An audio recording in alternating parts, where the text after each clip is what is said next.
Alright, we are recording, and we'll see how many times I do this video, because I'm in more of a mood of just trying to not go too close with my notes. But I'm going to be going through a lot of stuff in the book, which NGC 3324, because it seems very appropriate for this to use a cover image I use for the book, because we're going to be talking about spacesuits today, and that's what Roman is wearing right there. Anyway, so yeah, spacesuits. Yeah, it occurred to me I really should talk about these because they are relevant. There's mostly it talks about it in chapter 9, but I also have some points in chapter 12 that I'm basically just going to try to go through these points and talk about it and explain them, and also read from the book on it. But yeah, spacesuits are definitely going to be important because you're going to be going outside of ships to potentially do repairs. You're going to be potentially like floating between ships, like if you were at a shipyard that is in space as opposed to on a planet. There's nothing wrong with building a ship on a planet, so long as you know how to get it up. Which you might be doing that. You might be moving between pieces of a space station. But there's also going to be, technically, I guess you'd want to call them more so EVA suits, extravehicular activity suits for when you're on planets, because I also have that mentioned in here. There's different designs as far as what the person necessarily wants, and also where you expect to be using it in. So yeah, going to be talking about that, and I will also add that even the military would have different versions of at least some of the technologies. So let's get to the first part here. Yeah, so a lot of this is going to be not just overall design, but how you will see variations in the design. That's most of what is written here, because it's just how Roman shares it. Say that instead of me, because a lot of this book legitimately was me transcribing for the character than me really writing the character, which was a lot of fun. Part of the reason why I recommend the book. Yeah, so he has to go out and do some repairs on the ship. And he's talking about his suit. The suit is relatively small thanks to a compact atmosphere recycler and little need for energy storage. It is never meant to be far away from a ship, so power can be transmitted to it rather than requiring a system of batteries or capacitors to keep everything operational. Its heating elements are also only focused where they need to be, as are the gravity emitters placed just on the feet and hands. I hate my speech impediment at times. These emitters do not need to be very powerful either, as in space there is little, if any, friction to overcome when trying to pull a tool or material into reach. Somewhere else, and I think it is marked, it goes into a little bit more about the gravity emitters. But let's go back up to the suit is relatively small thing, and that it's because it's never meant to be far away from the ship. So what that means is it can rely on certain technologies that are going to be energy-based. So, it's kind of like the Nancy Grace itself, the classic Mercs. I've talked about that previously. Because that is a ship design that's really meant to just go between planets or space stations, there's always a point where it's able to recharge. So it uses energy storage mechanisms, more than one type, I mean, rather than energy generation systems, like a nuclear reactor, because it can always get new power. That's also the case with his suit. So it doesn't have much necessarily local power storage, because I can connect to the ship, or I'm just near the ship, and it can transmit the power somehow, like microwave beams is one thing that is definitely in other examples of science fiction. I don't recall if I talk about that much in here, but that is a possibility. And also similar with atmosphere. There is, and it does talk about later, actually, where we get this scene from, that he does run out of the just like atmosphere and tanks, so the oxygen tanks that are so he can breathe, and it switches over to atmosphere recyclers, and that is to a compact atmosphere recycler, which will start taking more energy, so that you're starting to lose more time, but it is what allows you to stay out there longer. But because that's compact, the storage itself of the atmosphere is compact, it's a relatively thin and light suit. Yes, and also the heating elements only focus where they need to be. Your extremities, you will want them warm enough so you're not impairing function, but for the most part, it's your torso, possibly also your head, that is really going to need them. want to talk about the gravity emitters, but I want to see if I can find the spot. Talk a little bit more about them. That looks like it was any other nearby. No.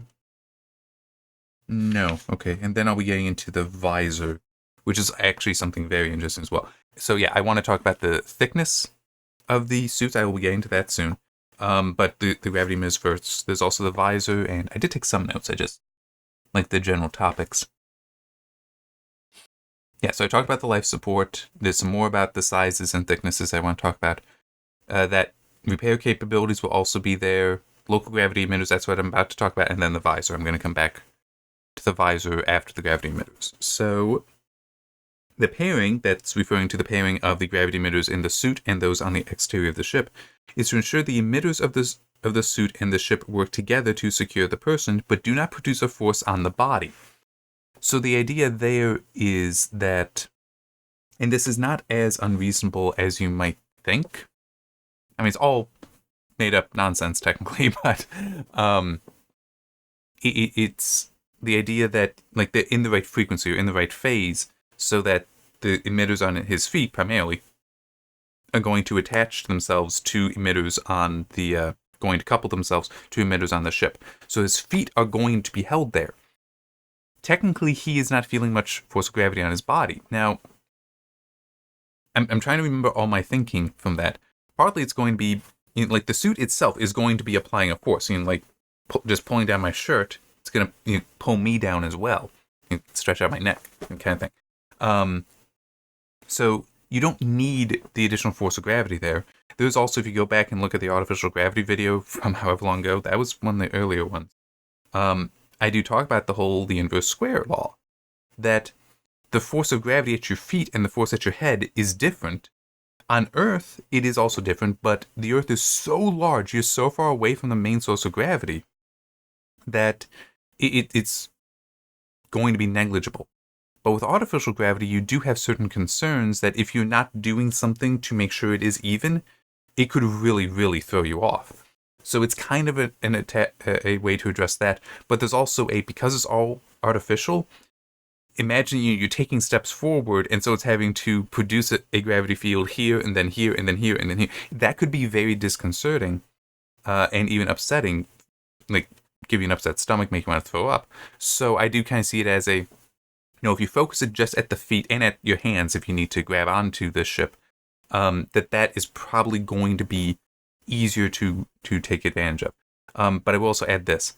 Yes, it's artificial gravity. I'm not using electromagnets. There we go. For some reason, I want to keep saying magnetics instead of magnets. I'm not entirely sure why that's the staple throughout science fiction. That's like, we're magnetizing. It's like, you have artificial gravity.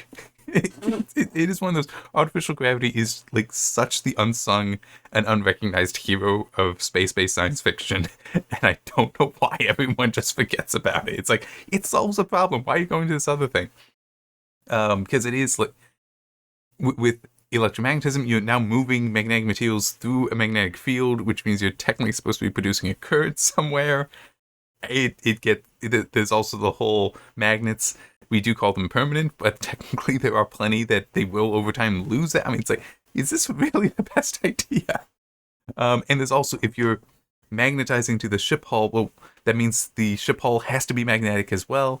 You also then need to make sure that any objects are either magnetic so that they do go back to the ship hull, or non-magnetic, because you don't want to be...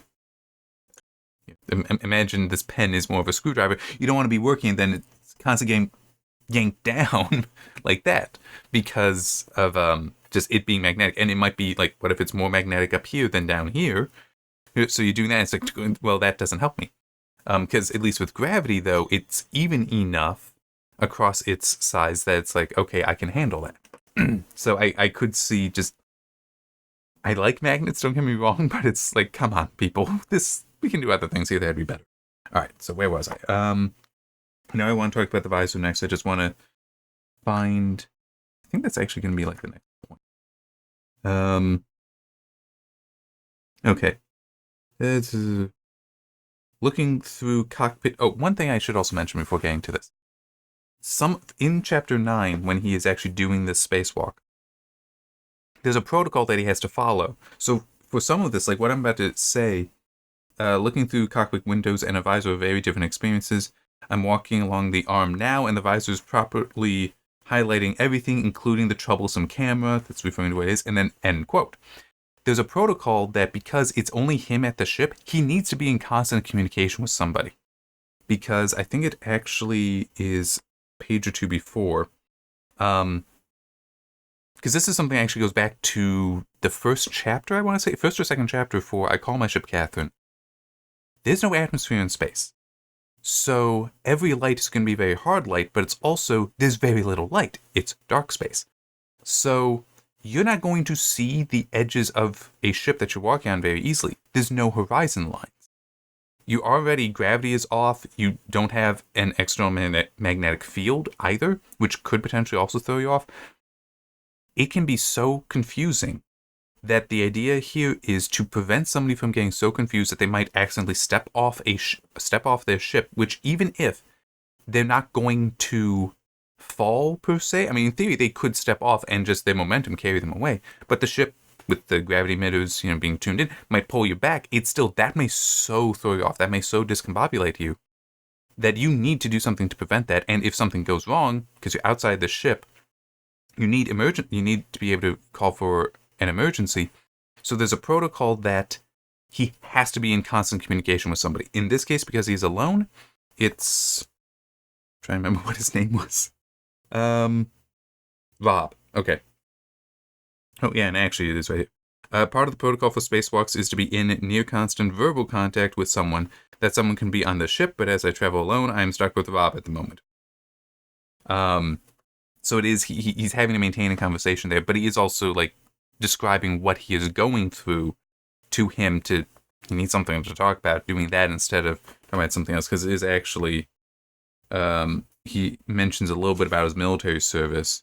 And Rob even does mention, you don't talk about your military experience much. That is by choice, is Roman's response. He actually goes on a little bit. I feel like reading this because I enjoy the book. It's part of the reason I wrote it. I have neither regrets nor guilt for that time or what I did, but when it was done, I was done. I didn't like feeling like just another grunt there to harm and kill other grunts. I know that's an unfair description of that service, but I couldn't shake that feeling. I answered the call, but it was not my calling. Which, I do kind of remember when I wrote that, because that is the feeling Roman had. But I tried to write that carefully because I in no way want to disrespect anyone that serves anywhere, okay? Like that. And I do hope that if anyone were to read that is a veteran or is active duty, that they would understand that it is very much the whole, I answered the call, but it was not my calling. That's exactly his feeling there. And he, as it also says, he has no regrets. He understands what he did. He accepts that. It's just, it was not for him. And so when it was done, he's out. But he does it he fully respects them. I respect them as well. It's just it wasn't for him anymore. He wanted out. Okay, so looking at where it starts. One of the key differences between suits is the visor. So the quote that I finished reading earlier, including the troublesome camera, right after that is when it just picks up to Roman's basically commentary, his prose. One of the key differences between suits is the visor. Some suits employ transparent materials and others an opaque material with the view projected onto it, based on external sensors. They both have their advantages and disadvantages, and fortunately my needs allow me to have a transparent visor. Yeah, the material needs to survive the pressure differential between the breathable atmosphere within the suit and the emptiness of space outside, but not much else. Okay, then there is some more here. I want to talk about that later. Even though my visor is transparent and I can see the universe before me directly with my eyes, images can still be projected onto it. And just one thing, if you are at all interested in the book, I do definitely have a lot in here about being able to just look on the universe like that, look on existence, is something very important to Roman. That's why it's the cover image. It was a perfect image for it. But yeah, so he even though it is transparent, some stuff can still be projected onto it. Currently, there are some suit vitals present at the edge of my view, so that would be like power, atmosphere, things like that. Potentially also it's syncing, it's pairing with the gravity emitters of the ship. To view... Currently, there are some suit vitals present at the edge of my view, while highlights are placed over the image. These are marking the edge of the ship, so I do not walk off. Certain access points along the hull, and my target of the camera. Just to explain, a camera, and this does technically spoil stuff, but whatever. A camera used to monitor for safety and security purposes got misaligned, and so he's having to go out and realign it and just otherwise fix that. The hull highlights are relatively soft, as I prefer to have my vision as unobstructed as possible, but some pilots, even with a transparent visor, will have the entire scene redrawn for them, almost defeating the purpose of the transparency. So that is... I don't remember... It was tricky for me to try to... I'm looking at the... Because this is basically the only representation, visual representation of a spacesuit, and I probably did it very poorly. Forgive me for that. But I do kind of envision it almost like a can going over the head, so it's not tight up against your face. But I also... Heavier bookmark. This is one thing about some spacesuit designs in science fiction, and also even in reality, that I do find odd. Just, how you have that visor there that, goes like this so you can look out. But it's like, okay... You can't really turn your head necessarily that far, or it has to be, out like this. So this is a bit closer, but the suit is designed such that, and this I definitely don't get into that. He can turn his head very comfortably, and it would, the visor would carry with it. So do just want to explain that. Whereas for somebody that, if it is just always projected, then in theory you could have the entire inner surface it being projected too, so you can have the helmet be static, be very much like just a can around your head. His would be because of a visor; it has to turn with him. So yeah, it'd almost be like a personal IMAX theater for the other people. Okay, I want to come back to... Well, actually, no, I'm done with the visors, so I guess I can... Yeah, let's go back to the sizes and thickness, so I'm covering what's right here. Suits used for exploring planets have much higher requirements, from higher atmospheric pressures and corrosive atmospheres to powerful storms that can make anything on Earth seem tame. Okay, so his suit is pretty thin because it's just meant for being in space. I will get to a little bit later, that's actually in chapter 12, the idea of repairability, that these do have self-repair capabilities. But yeah, because when you're on a planet, the conditions are wildly different from space, so you have to do things a little differently as well. But yeah, there are actually some suits that can survive Jupiter's atmosphere, though not the gas giant's gravity. It still makes for a good marketing copy. I'm just checking. Oh yeah, that I actually do want to talk about as well, but that can wait. Alright, so just going to chapter 12 now, which is where, as I mentioned, the repairability stuff is mentioned. Outside of museums or similar collections, every spacesuit you can find today has some means of repairing punctures. There we go. Those for walking on alien worlds can repair some very serious punctures, while those meant just for space are less robust. This is less robust. The one I am wearing now is among the latter and works by triggering a normally flexible layer to swell and become rigid. I want to say I had something that I'd seen in actual science research in mind when I wrote that. It's been too long, I don't remember what it was specifically, but it's still the idea that when it is damaged, the reaction triggers a chemical reaction that swells up, and it makes it rigid, but it seals the area, and that's what's most important. So even if it does suddenly give you your leg is in a cast because that's where the puncture was, it still is, well, you're not venting atmosphere, or atmosphere isn't getting in the case of you being on a planet. So yeah, that's what's going on there. This way it will seal the hole and it operates very quickly. But the military suit utilized a different technology. He's going through a memory of a time they had with actually a new person there. This is part of training in the military. And it was actually meant to be a kind of no-win scenario thing, but he doesn't really like those. And he does answer that later on. Yeah, so he is in the military, part of training, and he is in a suit, and he has currently been, I don't remember if I actually explained it here. He obviously was outside of this ship, and he did something that will achieve rescue, so will achieve a victory in this no-win scenario, but it accidentally also pushed him away. He was just venting some rocket fuel, and he accidentally got pushed away with it. So what he's going to do here is abuse the suit's technology to get him back. But the military suit utilized a different technology. It was gel-based, and it was slower to react, especially to slower punctures. With one of my tools, I pierced the suit and withdrew it slowly. This caused the atmosphere around my body and supplying me with oxygen to escape over an extended period of time. That rocket fuel was heavier than air, so the small burst of it was pretty powerful, but this release of mine was enough to get me going back to the craft. So, why did I say that it would be slower? The reason I had, because I do kind of remember when I was writing it so many years ago, is because it, the military, you expect much more serious punctures and potentially multiple punctures. You also don't want it turning rigid on them as well. You may need that flexibility for one reason or another.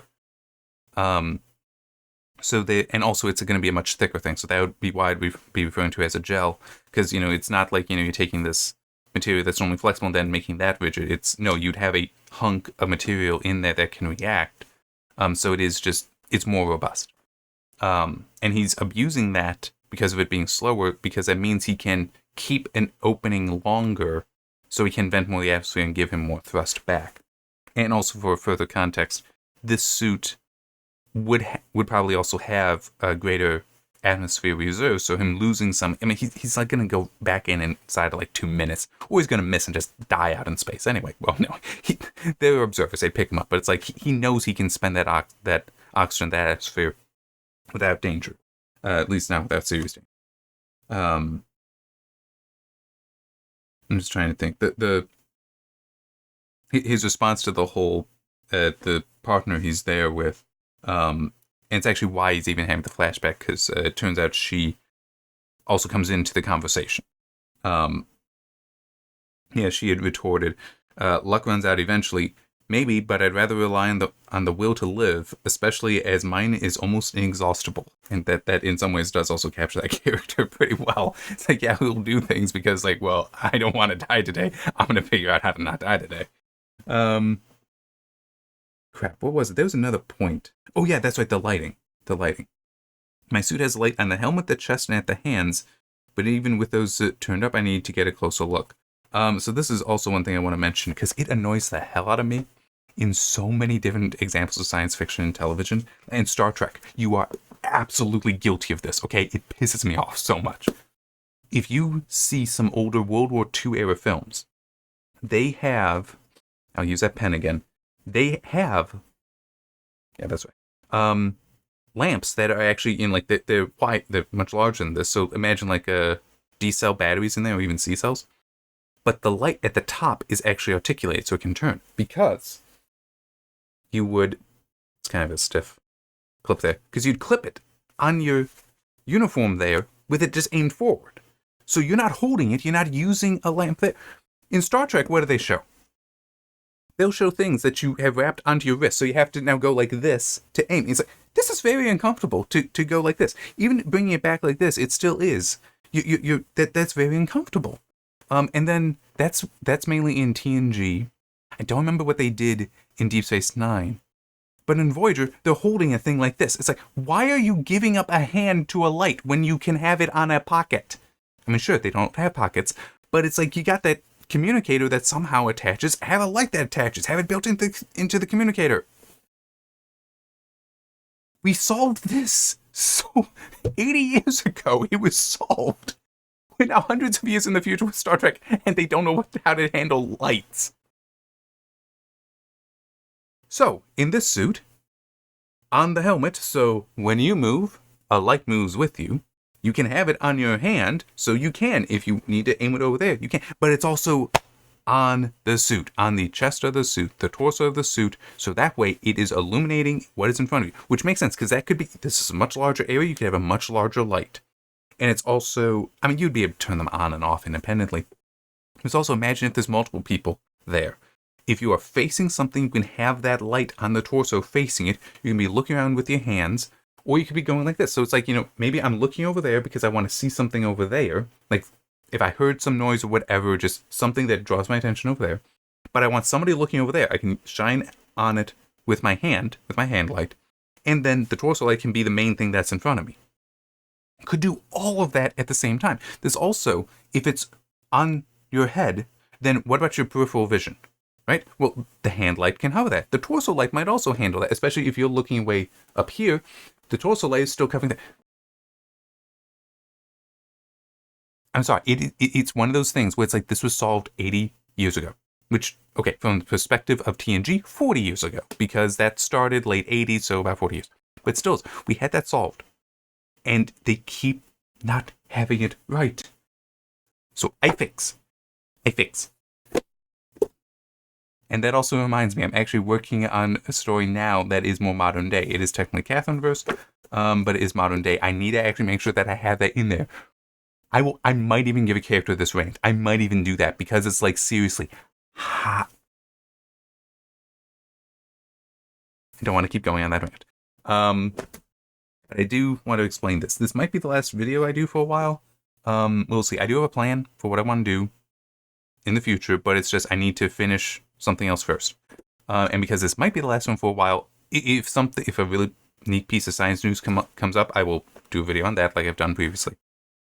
But what I want to do in the future, the idea I have is I've for years been trying to make sure I read some every night. Typically, I get into bed and I read some. So I've read through a number of good books that way. Excuse me. Currently, what I'm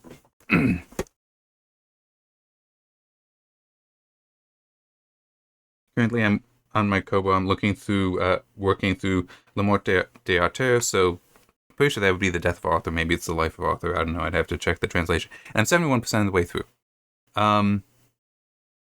The translation that I have is it's still a fair amount of Middle English, so it's not the easiest to go through. But what I want to do, my idea is there's a video I did a while ago, assigned reading iRobot. The idea I have is to expand on that, essentially where whatever book I'm reading, I will go through chapter by chapter and try to make a video after every chapter just talking about what that chapter was, and then do a final wrap-up video for it. I am declaring that this is appropriate for this channel because it is the fiction method. It is about storytelling. It's not just about science fiction, though a lot of focus has been on science fiction. But yeah, so I will do that. With the next books I plan to read after I finish this one, because I finish a book before I go to the next one. Over there, in fact, physical copies of the books. At some point, the book I'm currently working on, when I finish that, then I'll feel comfortable doing this, which is I will go through some of my books. This would definitely be on the list. Failure and The Children of Many Gifts would also be on the list to do this, where I will read through them, and chapter by chapter, I will share, what my thoughts were when writing it, things like that. I think it'll be fun. Hopefully, it's not going to be boring to everyone. It might be. We'll see. But yeah, so kind of, how I have these points highlighted in here to talk about. It might end up working a little bit like that for at least my books. But yeah, so we'll see how that goes. I'll see how that goes. I like the idea.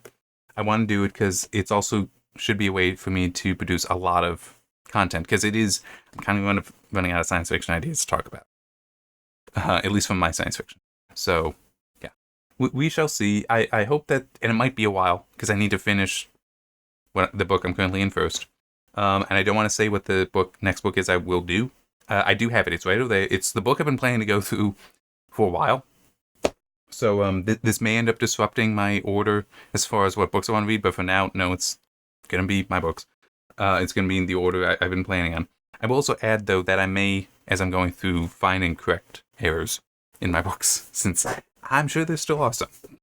Hey, when you do it all alone and you're not a perfect editor, you're going to still have issues. But I'll see if I can keep this under 30 minutes. It's 10 seconds left, so see you next time.